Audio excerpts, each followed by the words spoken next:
Bueno, hola a todos y a todas, mi nombre es Lino y bienvenidos al canal. El vídeo del pH ya ha llegado, ya está aquí, se queda con nosotros, me lo habéis pedido un montón en los comentarios y efectivamente es uno de los vídeos más necesarios que tenía que traer este canal. El tema del pH ya sabéis que es un tema muy importante en cosmética, ahora hablaremos de por qué, pero también es muy importante conocer a nivel químico qué es lo que está pasando y qué es el pH. Entonces por eso en el vídeo de hoy os voy a enseñar qué es el pH, os lo voy a intentar explicar de una forma conceptual que lo entendáis lo mejor posible, cómo se mide, cómo se regula, qué son los ácidos, qué son las bases, qué son los tampones, cómo hacer una solución tampón, cuánto agregarle a un cosmético, y también vamos a estar hablando del pH de las diferentes partes de nuestro cuerpo, de por qué es importante regularlo y de qué tiene que ver con la contaminación microbiana y con la acción de los conservantes. Para la gente que entendáis un poco de química, creo que os podéis hacer una idea del marrón que supone hablar de lo que es el pH.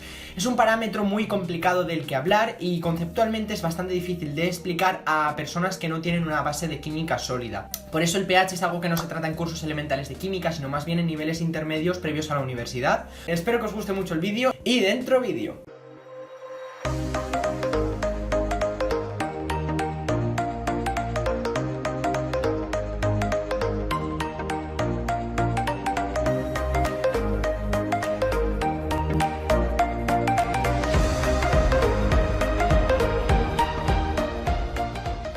Bueno, pues antes de ponernos con el pH vamos a hacer unas definiciones previas. Lo primero, sabemos todos lo que es un átomo. El átomo es la unidad básica de la que está formada la materia. Toda la materia se compone por átomos. Los átomos están formados por un núcleo donde se encuentran unas partículas denominadas protones, que tienen carga positiva, y otras denominadas neutrones, que no tienen carga.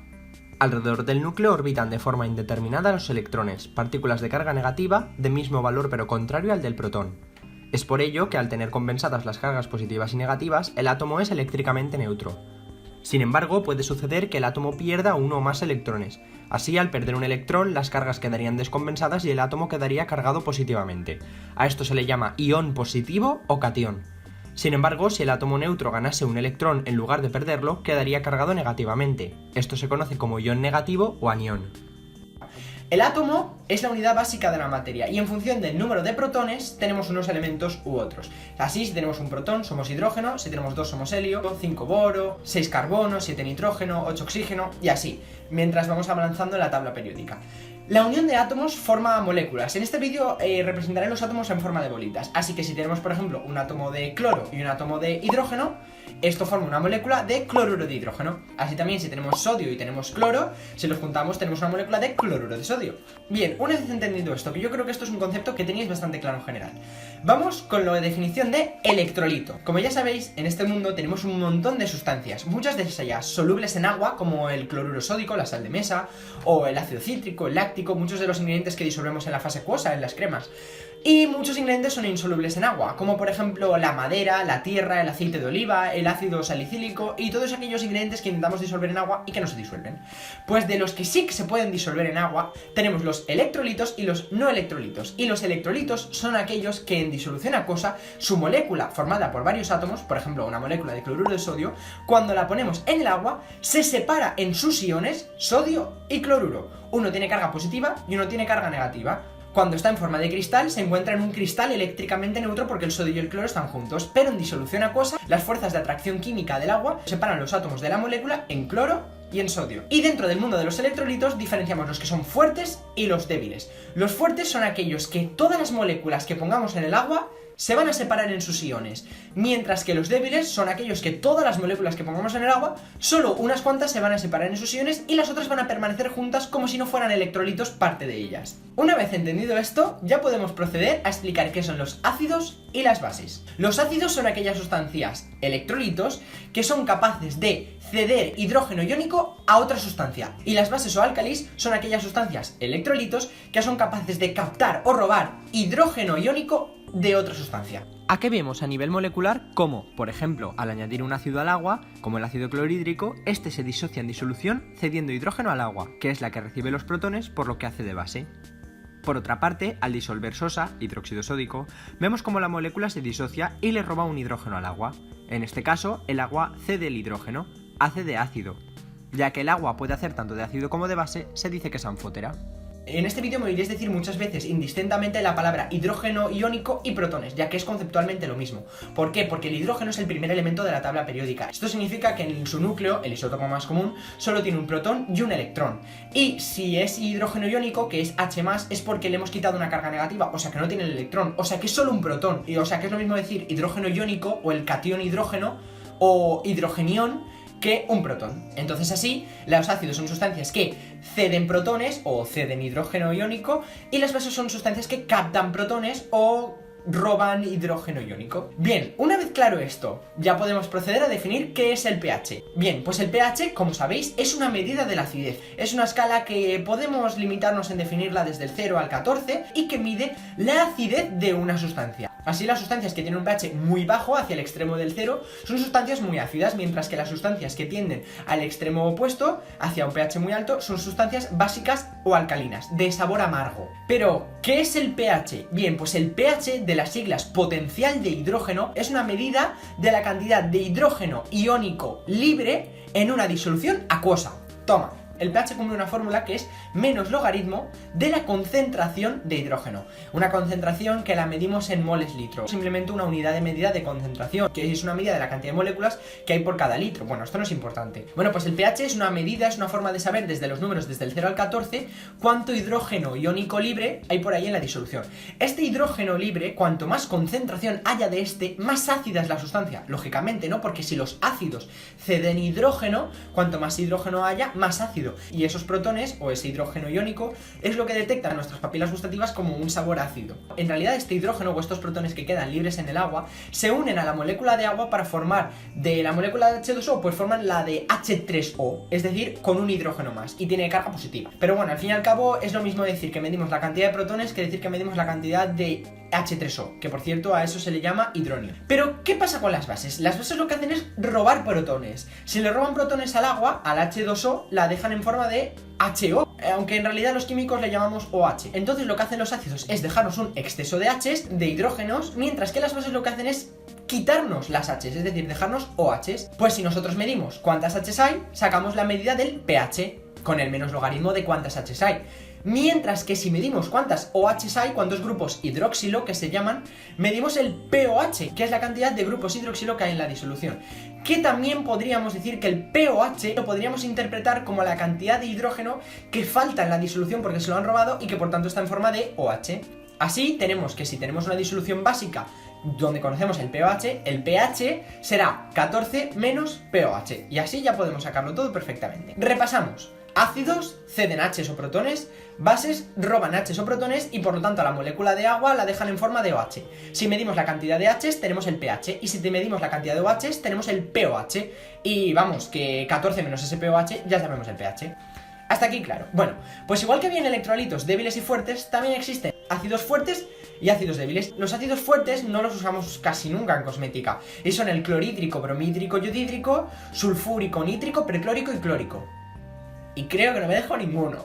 Mientras que los ácidos débiles son, pues todos los demás. El cítrico, láctico, málico, tartárico, esteárico, acético, cianúrico, mandeleico, oxálico, diacético, etc. O sea, todo el resto. Las bases fuertes son los hidróxidos de la primera y la segunda columna de la tabla periódica, es decir, el hidróxido de sodio, el hidróxido de potasio, es decir, la sosa y la potasa cáustica, que es la que utilizamos para hacer jabón y la que también utilizamos para subir el pH, y pues los demás hidróxidos de magnesio, calcio, etc. Mientras que todas las demás bases son débiles. Esto significa que no todas se disocian en disolución. O sea, tener un ácido débil significa que si yo pongo ese ácido en una disolución acuosa, solo algunas moléculas van a liberar esos protones o ese hidrógeno libre para cambiar el pH y otras pues no lo van a hacer, se van a quedar tal cual la molécula unidita, como si fuera un no electrolito. Por ejemplo, supongamos un medio acuoso donde vamos a introducir unas gotas de un ácido fuerte, por ejemplo el ácido clorhídrico.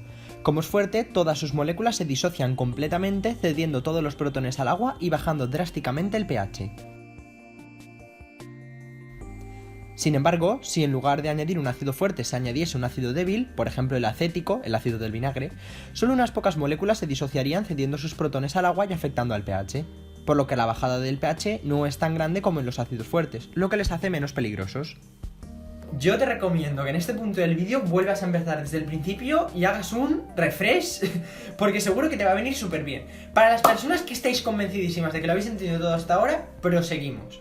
¿Qué es la neutralización? Porque claro, en los cosméticos no nos interesa tener pHs ni muy altos ni muy bajos, nos interesa un pH específico, normalmente comprendido entre 4 y 7, dependiendo del cosmético que hagamos.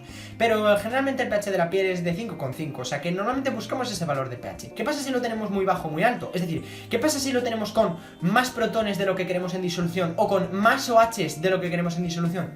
Pues fíjate lo que te voy a contar. Si a los OHs les añades Hs, se forma una molécula de agua. Y si a los Hs les añades OHs, otra molécula de agua. O sea que si tenemos un medio ácido con protones, si les añadimos OHs, se forman moléculas de agua, o sea, estamos neutralizando. Así la reacción de neutralización es la que ocurre entre el protón y el grupo hidroxilo para formar una molécula de agua. Por eso, cuando tenemos el pH ácido, añadimos una base para contrarrestar y subir en la escala. Y si tenemos el pH alto, añadimos un ácido para neutralizar. Un ejemplo de reacción de neutralización, el más común y el que primero se explica en cursos de química, es la reacción entre el ácido clorhídrico o salfumán y la sosa cáustica o hidróxido sódico. Os vais a quedar flipando, porque si mezclas en las proporciones estequiométricas que toca salfumán con sosa, consigues una disolución de cloruro de sodio de sal de mesa de toda la vida que hasta te la puedes beber, para que veáis cómo es la química. Veamos esto a nivel molecular. Supongamos que tenemos una solución alcalina, con OHs en disolución, asociados a un catión, claro, por ejemplo sodios, como en el caso de la sosa.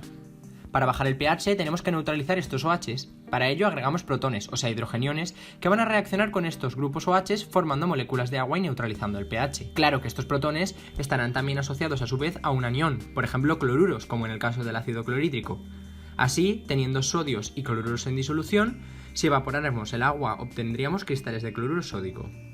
La reacción que sucede se denomina reacción de neutralización ácido-base, donde el anión del ácido se junta con el catión de la base, formando una sal, y los protones con los grupos hidroxilo formando agua. Se cumple así la famosa regla ácido más base para dar sal más agua. Lo de neutralizar el pH pues está muy bien, porque si tenemos un pH que no es el que toca, añadiendo ácido o base, podemos llevarlo hasta el pH que corresponde. La importancia de que nuestros cosméticos tengan el pH bien regulado reside sobre todo en que deben ser adecuados para no desequilibrar el pH de la piel. Además, tener el pH correcto ayuda a la efectividad de los conservantes, ya que no se estropeen los principios activos que agregamos a nuestro cosmético. El pH de la piel se refiere al pH que tiene una emulsión de sudor y grasas procedente de las glándulas sebáceas y sudoríparas que recubre la superficie de nuestra piel y que se conoce como manto ácido. Este manto tiene función protectora. Si se vuelve más alcalino, el equilibrio se altera, las enzimas cutáneas pierden su actividad, la piel se seca, pierde agua y no puede formar los lípidos que necesita, quedando la piel más desprotegida ante las infecciones y los agentes químicos externos. Si el pH baja y se acidifica en demasía, se produce inflamación y enrojecimiento de la piel. Os dejo por aquí un montaje que he hecho del pH que tienen las diferentes partes del cuerpo. Este sería de forma aproximada el pH que tienen nuestras partes del cuerpo, y por tanto el pH que deberían de tener los cosméticos destinados a ser aplicados sobre estas partes. Respecto al órgano reproductor, es importante diferenciar el del masculino y el del femenino, estando el pene en torno a 5 a 5,5 y el de la vagina dependiendo de si la mujer es fértil, es decir, menstrua, donde estaría ácido en un pH de 4, o si no es fértil, bien porque es muy joven o porque ha pasado la menopausia, estando en torno a 7, más alcalino. Este sería el pH de las partes más importantes de la cara, siendo importante mencionar que el pH del contorno de los ojos es de 7, más alcalino, y es por ello que en las etiquetas de las cremas para la cara suele indicar evitar el contorno de los ojos. También el pH del cuero cabelludo y pelo es más ácido. Un pH alcalino puede ser la causa de dermatitis seborreica, caspa, descamación, pelo sin brillo y puntas abiertas. El tema del pH, pues bueno, si tenemos una piel muy sensible, muy delicada, con psoriasis o dermatitis, sí que es importante que los cosméticos que hagamos tengan el pH más adecuado para la piel. Pero en general, si el pH no es ni muy ácido ni muy básico, no tiene por qué haber problemas con el pH, pero si lo hacemos mejor, para evitarnos tanto problemas con la piel como problemas con los microorganismos. Para medir el pH, en laboratorios bien instrumentados se utiliza lo que se conoce como potenciómetro o pHímetro, pero es un pHímetro como toca. Lo que tenemos aquí en casa es el potenciómetro o pHímetro, pero el portátil. Aunque otra forma de hacernos una idea no tan cuantitativa del pH son las tiras reactivas, que son tiras que se introducen en el cosmético o se frotan alrededor de la pastilla, si es sólido, y nos dan una medida aproximada sobre el pH. Bueno chicos, pues hasta aquí el vídeo de hoy, espero que os haya gustado mucho, de verdad. Espero que os haya quedado lo más claro posible. Cualquier duda me la podéis preguntar en los comentarios, intentaré responderla cuanto antes. Pero aún así os recomendaría que para aquellas personas que no os ha quedado del todo claro, volvierais a ver el vídeo, intentaréis reflexionarlo un poco más y seguro que os queda un poco más claro. Espero que os haya gustado, no olvidéis darle un super like si os ha gustado, no olvidéis suscribiros si no lo estáis ya que me ayuda un montón y nos vemos en el próximo vídeo. Adiós.